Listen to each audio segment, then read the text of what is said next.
کہ میں پہلے کبھی جب تک یہ جماعتیں نہیں تھیں کبھی میں ہری پگڑی بھی باندھ لیتا تھا، کبھی سفید بھی باندھ لیتا تھا، مگر ان کے وجود کے بعد سے کوئی مفت میں اگر ہری پگڑی یا سفید پگڑی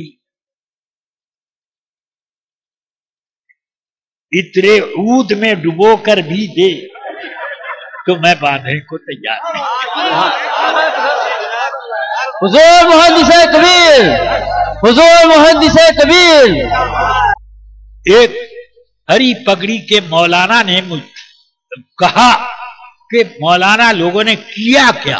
ایک مولانا بول رہا تھا کیا کیا؟ جو کچھ کیا ہے مولانا الیاس نے کیا ہے۔ میں نے کہا شرم نہیں آتی تم کو؟ کیا الیاس قادری نے مولانا بنایا؟ کس نے مولانا بنایا؟ الیاس قادری تو ایک آدمی کو بھی ملا نہیں بنانے پر قادر ہے۔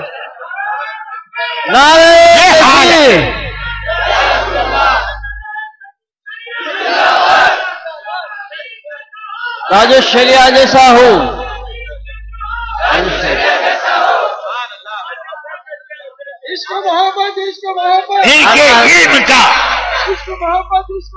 ان کے علم کی شان اتنی نرالی، اتنی اونچی ہے کہ ایک مرتبہ میں اور مفتی شریف الحق صاحب علیہ الرحمہ دونوں کراچی گئے۔ ان کو پتا چلا کہ یہ دونوں آئے ہوئے ہیں تو 3 بجے رات میں زیارت کے لیے تشریف لائے۔ ان کا یہی طریقہ ہے، کسی سے ملنے جائیں گے تو کوئی دیکھ نہ سکے کہ ارے کسی عالم سے ملنے گئے۔ ہاں ٹھیک نقب لگانے کے وقت ان کو ملاقات کا شوق ہوتا ہے۔ ہاں گھروں میں نقب لگانے کا جب وقت تو اس وقت یہ چلتے ہیں کہ کوئی پہچان نہ لے کہ فلانے عالم کے پاس گئے۔ تو اب آئے مفتی صاحب کو بھی انہوں نے کچھ نذرانہ دیا، مجھے بھی دیا، تو میں نے لے کر یوں رکھا اور پھر میں نے کہا لیجیے، میں نے قبول کیا، یہ اب آپ میرے لیے حرام ہے لینا۔ میں نے کہا معاذ اللہ معاذ اللہ، توبہ توبہ، یہ کیسی بات کر؟ نہیں، کوئی چیز دینے کے بعد واپس لینا تو شرعاً حرام ہے۔ میں نے کہا کب سے آپ مفتی بن گئے؟ یہ حضرت مفتی بیٹھے ہوئے ہیں، یہ مفتی صاحب بیٹھے ہیں، آپ کیوں فتویٰ دیتے ہیں؟ ایسا فتویٰ آپ کو دینے کا حق کیا ہے؟ کیوں حضرت؟ اب مفتی شریف الحق صاحب سے کہتے ہیں کیوں حضرت یہ لینا مجھے جائز ہے؟ کہ ہاں بالکل جائز ہے، کوئی قباحت نہیں، علامہ بالکل صحیح کہہ رہے ہیں۔ تو اب اتنا بڑا علم کا سمندر ہے یہ، مگر کیا کیجئے گا کہ سمندر رہ گیا، پانی سوکھ گیا۔ سبحان اللہ۔ حضور محدث کبیر، حضور محدث کبیر، نائب قاضی اسلام، ممتاز الفقہا، شہزادہ جز الشریعہ، زندہ باد۔ اور بھی بہت سے، مکہ مکرمہ میں بھی ملاقات ہوئی۔ اب وہ آئے ملنے کے لیے، ٹھیک 3:30 بجے آئے، میں سویا ہوا تھا، ایک آدمی نے میری ٹانگ ہلائی۔ میں نے کہا کیا بات ہے؟ کہ حضرت مولانا الیاس عطار صاحب تشریف لائے ہیں آپ سے ملنے کے لیے۔ میں نے کہا ٹھیک ہے، ان کو ادھر بیٹھو، میں آتا ہوں۔ تو میں اٹھا، سوچا کہ اب آدھے گھنٹے میں صبح صادق طلوع ہو جائے گی، چلو کوئی بات نہیں۔ اب وہ میں نے میں اطمینان سے مسواک کرتا رہا غسل خانے میں بیٹھ کے، پھر وضو وغیرہ کیا، پھر آیا. میں نے کہا کہاں ہے مولانا، بلاؤ. تو آئے، مصافحہ وغیرہ ہوا. پھر صبح صادق ہو گئی. میں نے کہا کہ آپ تو وہاں نہ جائیں گے پڑھنے، میں تو یہیں پڑھتا ہوں. کہ نہیں نہیں، میں آج آپ ہی کے پیچھے پڑھوں. ٹھیک ہے، ٹھیک، کوئی بات نہیں. تو اب ہم لوگوں نے نماز پڑھی. میرے ساتھ 6 آدمی تھے، وہ بھی شریک تھے، اور یہ بھی اپنے 3 آدمیوں کے ساتھ شریک ہوئے. ہو گئی. اس کے بعد وظیفے وغیرہ سے فارغ ہونے کے بعد اب وہ فرماتے ہیں کہ آپ مجھے کچھ نصیحت کرنی. میں نے کہا میں نصیحتیں تو نہیں کر پاتا ہوں، خود نصیحت کا محتاج ہوں، مگر آپ نے تقاضا کر دیا ہے تو صرف 3 باتیں میں عرض کروں. نمبر 1، میں نے سنا ہے کہ ان وہابڑوں کے پیچھے نماز کے لیے آپ کھڑے ہو جاتے ہیں. یہ کیا بات ہے؟ کہ ہاں اس رمضان تک یہ ہوتا تھا، مگر رمضان میں مولانا مفتی عبدالحلیم صاحب میرے ساتھ تھے. انہوں نے دیکھا مجھ کو تو کہا ان کے پیچھے نماز نہیں ہوتی ہے، تو اس لیے میں نے چھوڑ. اس کے پہلے پڑھتے. میں نے کہا خیر چھوڑ دیا، اچھا کیا، جتنا پڑھا ہے وہ سب یاد ہے. سب بے نمازی والی ہے، وہ بے نمازی والی نمازی. ہاں اٹھک بیٹھک ہے. مگر کیا کروں، کبھی کبھی مجبوری ہو جاتی ہے. میں کہا کیا مجبوری؟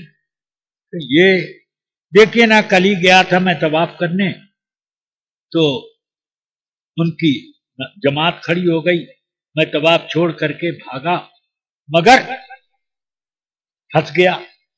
تو اب بیماروں کی طرح آلتی پالتی کر کے بیٹھ گیا اور اشارے سے رکوع سجدے کی کیفیت بناتا رہا.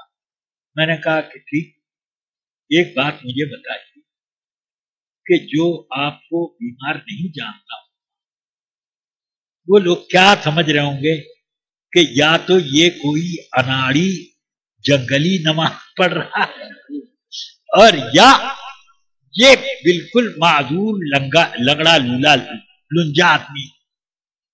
دو میں سے ایک ہی تو سمجھے گا. ہاں یہ بات تو ہے. تو میں نے کہا کہ ایسا کام کیا کیوں؟ اب مجبوری تھی نا، طواف کے لیے میں گیا تھا. میں نے کہا طواف کا شوق آپ ہی کو ہے، مجھے نہیں ہے. میں بھی طواف کو جاتا ہوں، مگر میں اوقات دیکھ کر جاتا ہوں تاکہ اپنی اوقات نہ بگڑے.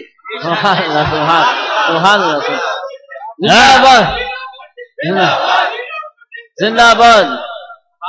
ان کی فجر کی نماز کے بعد گیا، اب کون سی اقامت ہونے والی ہے؟ اسی طرح میں ظہر کی نماز کے بعد پہنچ گیا کبھی، اور اکثر تو میں یہ کرتا ہوں کہ 10 بجے رات کو جاتا ہوں، 1 بجے تک جو کچھ ہوتا ہے میں کرتا ہوں. میں نے کہا کہ ایک نفلی طواف کے لیے ایک اتنا بڑا گناہ کہ جس میں ایمان بھی خطرے میں پڑے، یہ مناسب نہیں تھا. اچھا ٹھیک ہے، اب آئندہ سے میں احتیاط کروں. میں نے کہا احتیاط کروں گا نہیں، کرنا پڑے گا. ہاں. میں نے کہا نمبر 2 یہ کہ آپ کی جماعت میں جو داخل ہو جاتا ہے وہ دنیا بھر کے علماء سے بے نیاز بلکہ ان کا مخالف کیوں ہو جاتا ہے؟ نہیں، ارے نکالو تو اپنے جیب لیے ہوئے ہو کہ نہیں.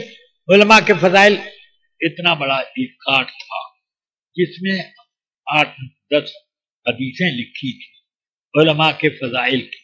اتنے باریک قلم سے کہ مجھے بھی اسے بہت غور سے پڑھنے میں آیا.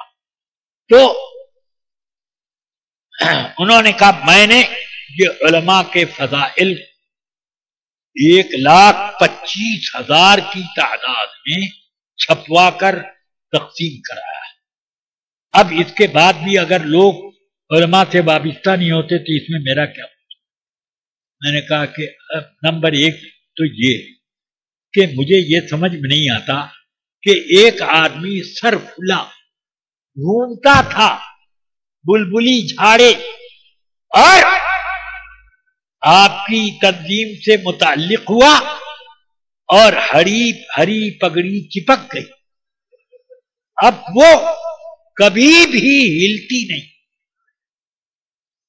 یہ مجھے سمجھ میں نہیں آتا کہ جو آدمی ہری پگڑی چپکا سکتا ہے تو وہ عالم سے کا متعلق کیوں نہیں بنا سکتا. میں یہ نہیں کہہ رہا ہوں کہ دنیا بھر کے سارے عالم کی اتباع واجب ہے، بلکہ جو علماء صاحب کردار و عمل ان سے کیوں یہ کٹے ہوئے، ان سے کیوں کٹے؟ ان سے تو وابستہ رہنا چاہیے. نہیں، میں نے کہا سنیے ابھی بات میری پوری نہیں ہوئی. دوسری بات یہ کہ آپ نے 1.25 لاکھ چھاپا. میں کہتا ہوں 1.25 لاکھ کیوں چھاپا؟ آپ نے اپنے اجتماع پاک کے پوسٹر کے برابر 100 کیوں نہیں چھاپا تاکہ وہ موٹے حروف میں ہر آدمی پڑھتا اور یہ جو دیکھے گا موڑ کر کے تعویذ نہ بنا کے پہن لے گا کہ یہ حضرت کا تبرک ہے گلے میں پہننے کے لیے. یہ پڑھنے کے لیے نہیں ہے، یہ تبرک شریف ہے.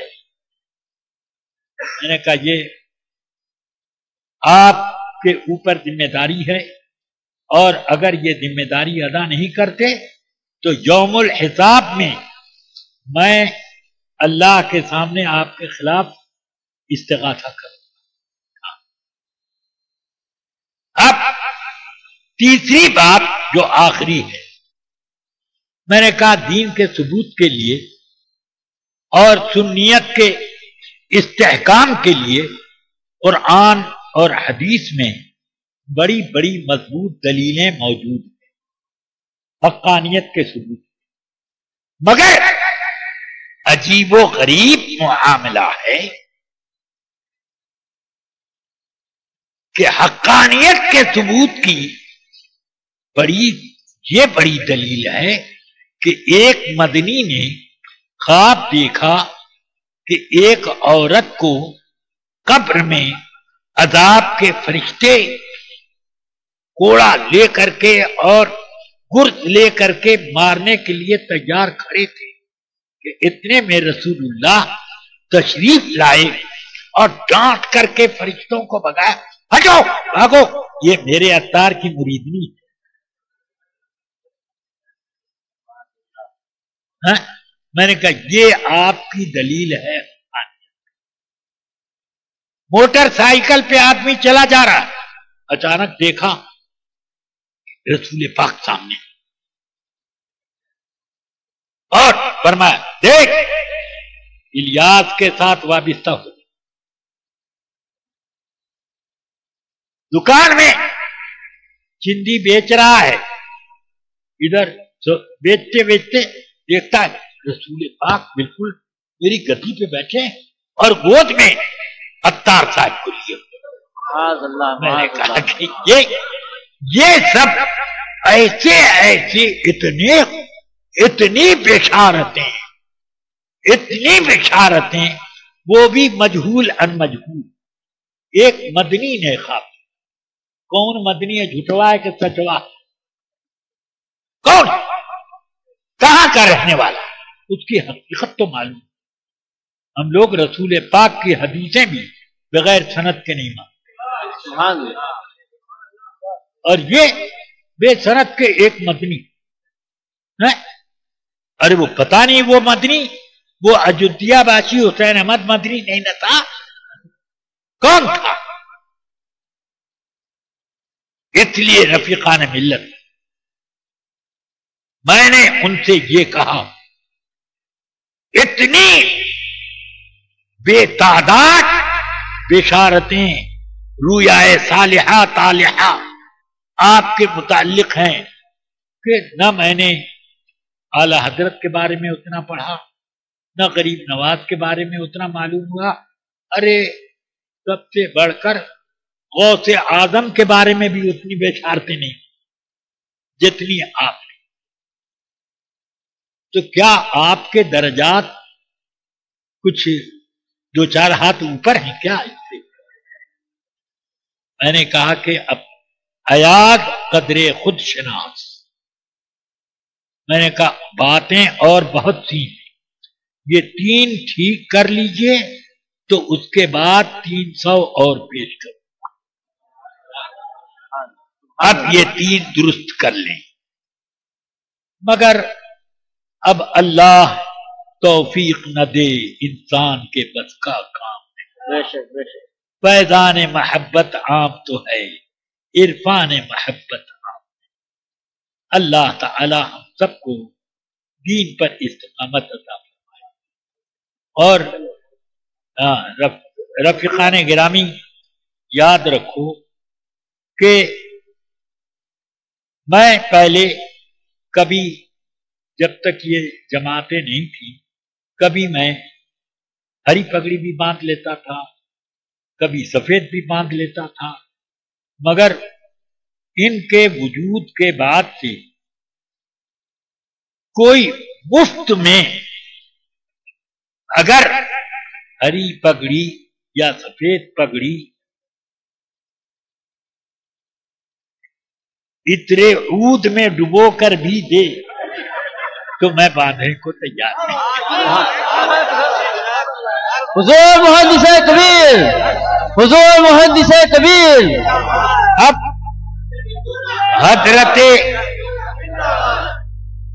حضرت سیدی علامہ اظہری صاحب مدد اللہ العالی سے یہ مرید کیے ہیں اور ان سے ہی خلافت ان کو ملی تھی،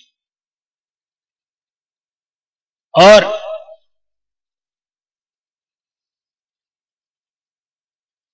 حضرت کے پاس یہ آئے کہ حضرت اجتماع ہے ہماری کانفرنس کا، تشریف لائیں کہ بھائی تم ظہیر الدین کے پیچھے نماز پڑھتے ہو اور ظہیر الدین کا تعلق ہر فرقے سے ہے دوستانہ، تو فقہائے کرام کے حکم کے مطابق بلکہ احادیث کے مطابق بھی ان کے پیچھے نماز نہیں، تو اس لیے میں کیسے شریک؟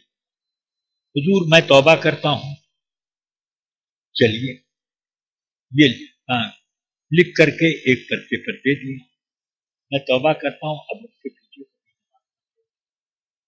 حضرت تشریف لے گئے۔ پھر وہی طریقہ، دوبارہ آئے ایک موقع پر تو حضرت وہ تم کر گئے، حضرت وہ کیا پریشانی ہے، یہ ہو گئی غلطی، اب میں پکی توبہ کر۔ پھر اس کے بعد پھر وہی طریقہ، اب تیسری بار آئے تو حضرت نے فرمایا نہ میں نہیں جاتا، وہ مرتا تم کر نہیں کر، تو بڑا اصرار، تو انہوں نے کہا کہ مجھے حضرت 6 مہینے کی مہلت، 6 مہینے میں اگر وہ علماء کونسل سے الگ ہو گئے تب تو میرا سارا قصور دھل جائے گا، اور اگر نہیں ہوئے تو میں ان کو چھوڑ دوں گا، کچھ بھی ہو جائے۔ کہا لکھ کر دو، لکھ کے دے دیا۔ اب لکھ کر دینے کے بعد 6 مہینے، پھر 6 مہینے، پھر 6 مہینے، پھر 6 مہینے، اور پتہ نہیں کتنے 6 مہینے گزر گئے، مگر اب تک کوئی نہ وہ بدلا نہ یہ بدلا۔ اب حضرت کے پاس چوتھی مرتبہ کرنا، حجت تمام ہو گئی، اب میں نہیں جاتا۔ ان کے کی کانفرنس جو تھی اس میں مولوی ظہیر الدین نے تقریر میں کہا قبر میں 3 سوالات ہوں گے، مر رب کا، ما دینوں کا، اور ما تقولو کی آدم۔ 3 سوال۔ مسلک کا سوال کہاں ہوگا؟ مسلک کا سوال تو قبر میں ہوتا ہی نہیں، اس لیے مسلک کی لڑائی بے سود ہے۔ اب ایک بھونچال مچا بمبئی میں، حضرت علامہ اظہری صاحب اور مجھے لوگوں نے اس کے جواب کے ایک جلسے کو کیا۔ میں نے اس میں کہا کہ میں تو تھا نہیں کہ میں بتا سکوں کہ کیا تقریر کی، لہذا میں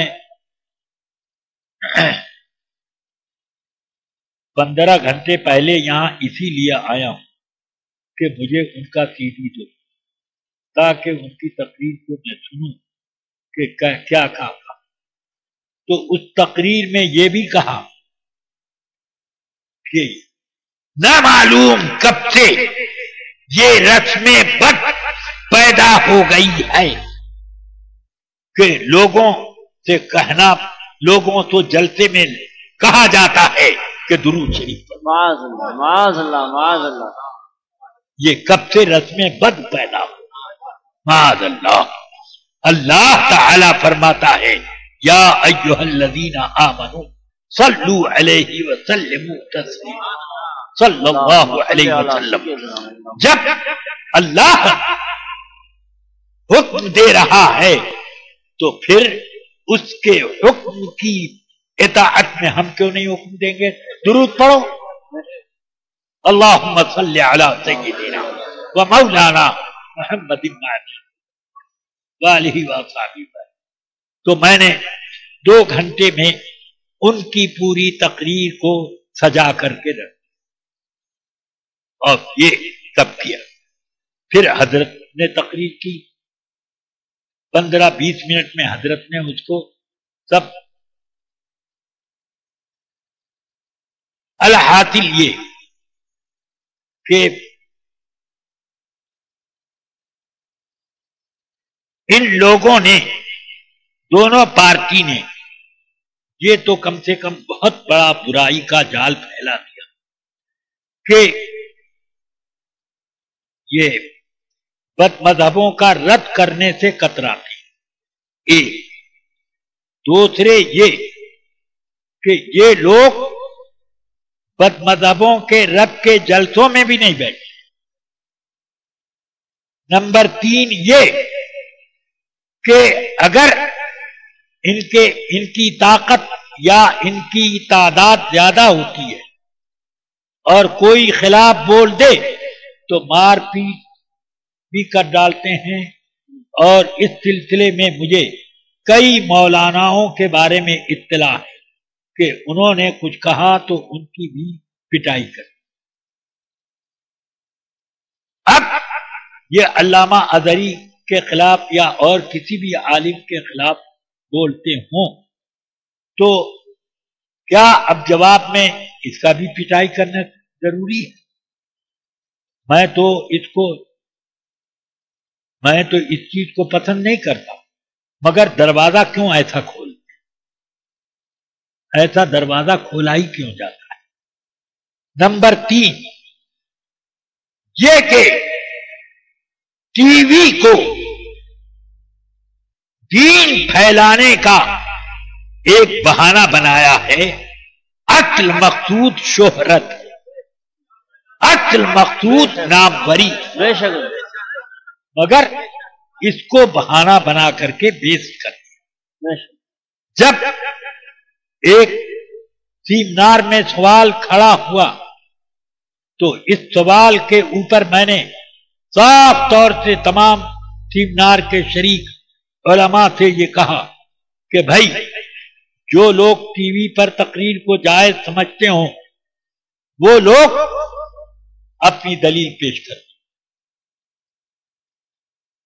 سب 7-8 علماء نے کہا کہ ہم اس جائز سمجھتے ہیں. میں نے کہا کس بنیاد؟ اس کے ذریعے سے دین کی اشاعت ہوتی. میں نے کہا اور کوئی دلیل؟ کہ بس یہ. میں نے کہا اس کے ذریعے سے کیسے اشاعت کریں؟ دنیا کے کونے کونے میں خبر پہنچی، انٹرنیٹ کے ذریعے سے پہنچ سکتی ہے، ٹی وی کے ذریعے سے پہنچ سکتی ہے. میں نے کہا کہ بہت سارے جوابات دینے کی مجھ کو ضرورت نہیں، میں ایک سوال صرف آپ سے کرتا ہوں کہ دین کی اشاعت ریڈیو پر ہو یا ٹی وی پر ہو یا انٹرنیٹ پر ہو، آواز سے ہوئی یا یہ کھوپڑے شریف سے ہوئی؟ سبحان اللہ سبحان اللہ. یہ بتاؤ کس چیز سے ہوئی؟ آواز سے ہوئی تو اس کھوپڑے شریف کی ضرورت کیا تھی؟ اگر اس سے ہوئی تو آپ گنگے بیٹھ کر کے بیٹھے رہے، اس میں اپنا فوٹو گھماتے جائیے، بس گونگے بیٹھ جائیے، کیونکہ یہی مبلغ اعظم ہے نا. یہ میں نے کہا سن لیجیے. میں نے کہا اس کا جواب تو آپ لوگوں کے اوپر ہے، کیا جواب دیں گے؟ مگر ایک بات آپ کو سن لینا چاہیے کہ ایک چینل کھولنے کے لیے کتنے چینلوں کی زیارت ہو جاتی ہے، اور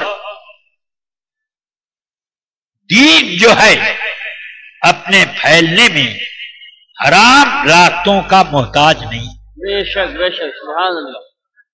حق غالب رہے گا. یہاں تک کہ ہمارے علماء نے لکھا ہے کہ دنیا سے اگر سارے علماء اٹھ جائیں اور ایک بھی حق پسند حق پرست سنی موجود ہے تو دین پھیلتا ہے. سبحان اللہ. نعرہ تکبیر، نعرہ رسالت، مسلک اعلی حضرت، مسلک اعلی حضرت، عشق محبت، عشق محبت، محدث کبیر، محدث کبیر. اچھا بس بس، اب سارے نعرے اب گھر جب چلے جاؤ گے تو وہیں پر سب نعرہ گھر پہ لگا لینا.